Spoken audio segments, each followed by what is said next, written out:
Alright, part 2 of the video that follows the previous video that was part 1 of this set of videos, right? That was good, right? That's good opening? Okay. So I just got through saying, we've got 100% buff to chain heal and a separate 50% buff to chain heal taken together, right? So it's times 2 and then times 1.5. It's actually times 3 from our base where these tricks don't apply. It's a times 3 already.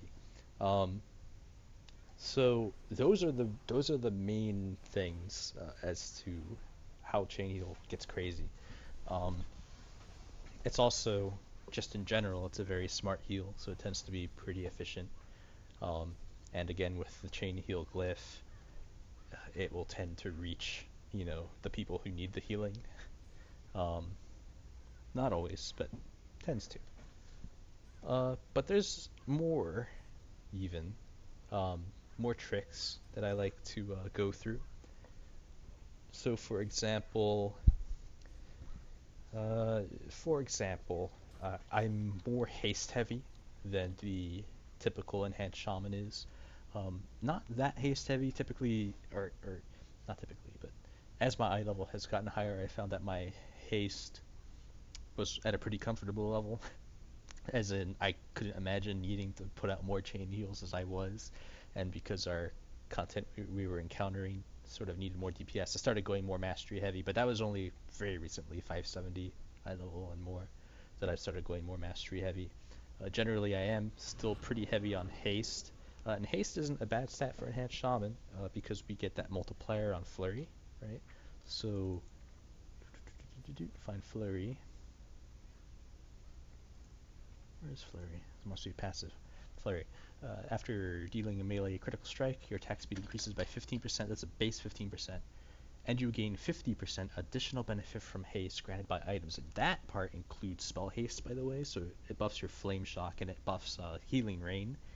Used to be really nice for healing rain. Healing rain got nerfed a lot for non-resto shaman, I think in 5.4. So I talk about that a little bit in Thock's video. I don't typically healing rain anymore. It ticks for like 8k. It's not affected by the Maelstrom glyph, which doubles the chain heal. The healing rain isn't doubled, and the healing rain is not affected by the echo of the elements. It doesn't duplicate. It would be affected by conductivity, and it would be kind of a nice synergy because it allows you to then lightning bolt for the extra damage. Um, Arguably, at that point, a 40-second healing rain is kind of valuable. But I find in the content that we're doing, I'd much rather have a button I can press that suddenly everyone's health goes to full, especially because another trick I use as an all-healing enhanced shaman, Ancestral Guidance is good, that's solid.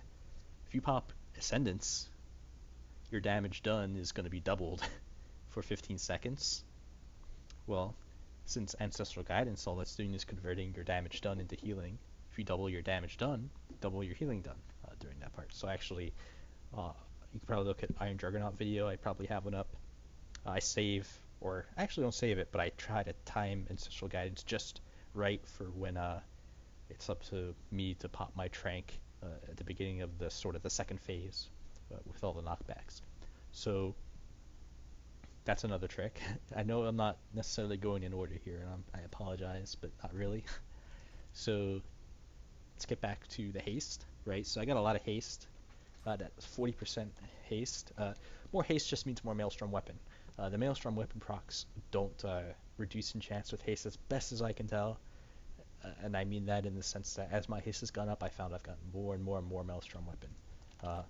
So flurries, 80% haste, right?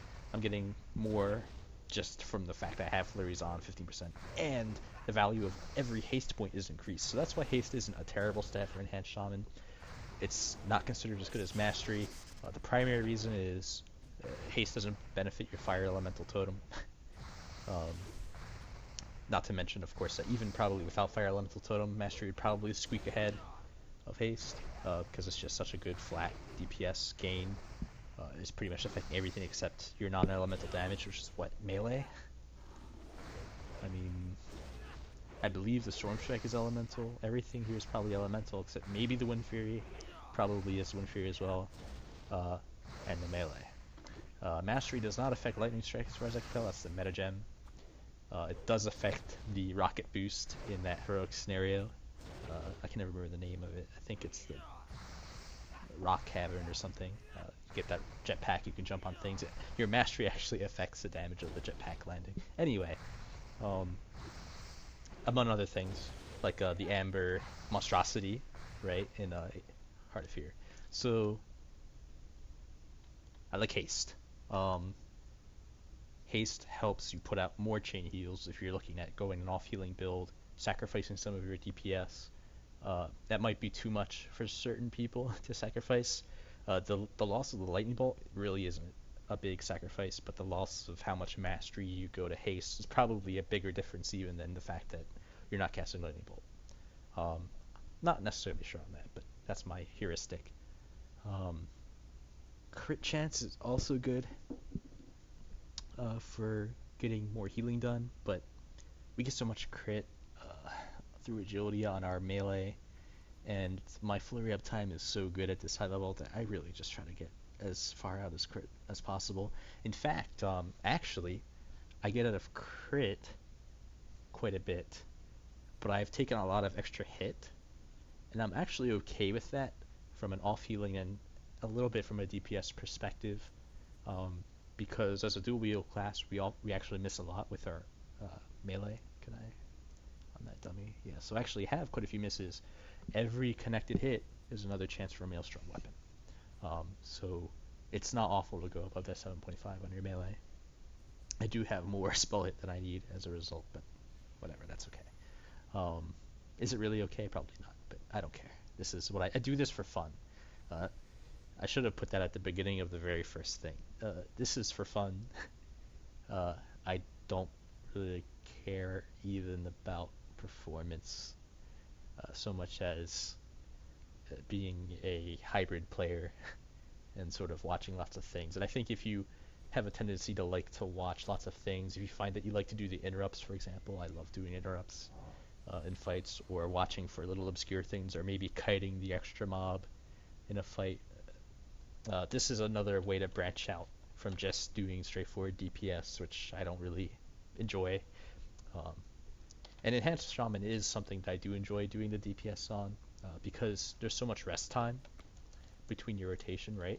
We're very limited by our cooldowns as far as our rotation, at least the way, as far as I've been able to play. Maybe there's better players out there who are wizards with Maelstrom Weapon. But, I mean, right now I'm not doing anything. That was like 4 seconds of no button pressing.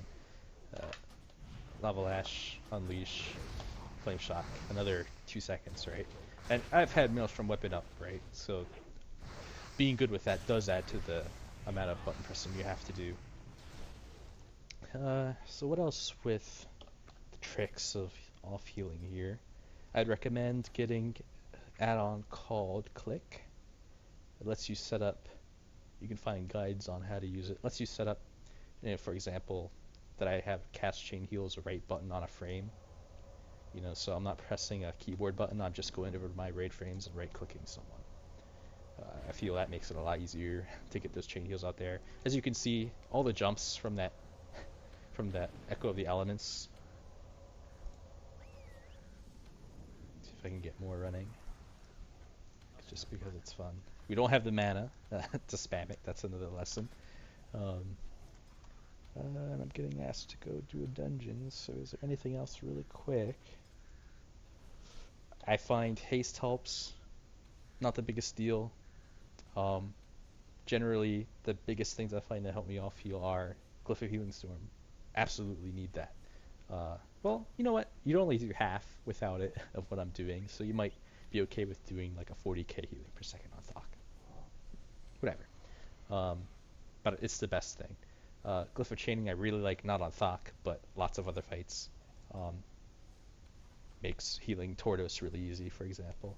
Echo of the Elements is the other really big performance thing, and Elemental Mastery I believe is what you would take as a pure DPS thing, especially at higher eye levels. At lower eye levels, I actually think Echo Elements is better, and at really low eye levels, I think Ancestral Swiftness actually wins out, but I'm not really sure on that. Ancestral Guidance I think is the winner, but maybe on certain fights you might want to go with Rushing Streams instead. I haven't found one yet really that I